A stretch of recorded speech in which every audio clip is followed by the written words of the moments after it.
Apollo মিশনের ৫৩ বছর পর আবারও চাঁদে অভিযান।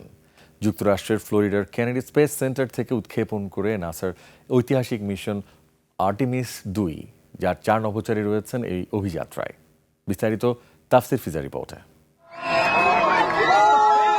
মহাকাশ অভিযানে আরেক অধ্যায়ের সূচনা। ফ্লোরিডা কেনেডি স্পেস সেন্টার থেকে অরিয়ন ক্যাপসিউলে চড়ে যাত্রা শুরু করলেন ৪ মার্কিন নভোচারী।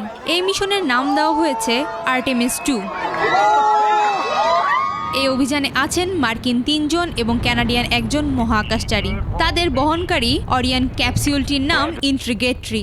১০ দিনের এই মিশনে নভোচারীরা চাঁদের চারপাশ ঘুরে পৃথিবীতে ফিরে আসবেন।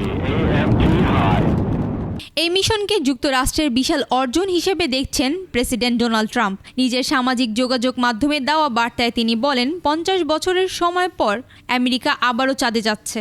আমেরিকা শুধু প্রতিযোগিতা করে না, নেতৃত্ব বজায় রাখে এবং পুরো বিশ্ব তা দেখছে। চীনের সঙ্গে ক্রমবর্ধমান মহাকাশ প্রতিযোগিতার মুখে যুক্তরাষ্ট্রের এই মিশনকে অত্যন্ত গুরুত্বপূর্ণ মনে করা হচ্ছে। অন্যদিকে চীনও ২০৩০ সালের মধ্যে চাঁদে নভোচারী পাঠানোর লক্ষ্যে কাজ করছে।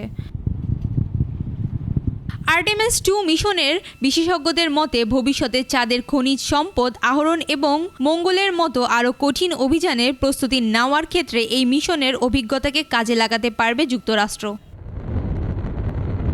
তাফসির ফিজা, নিউজ ডেস্ক, একুশে টেলিভিশন।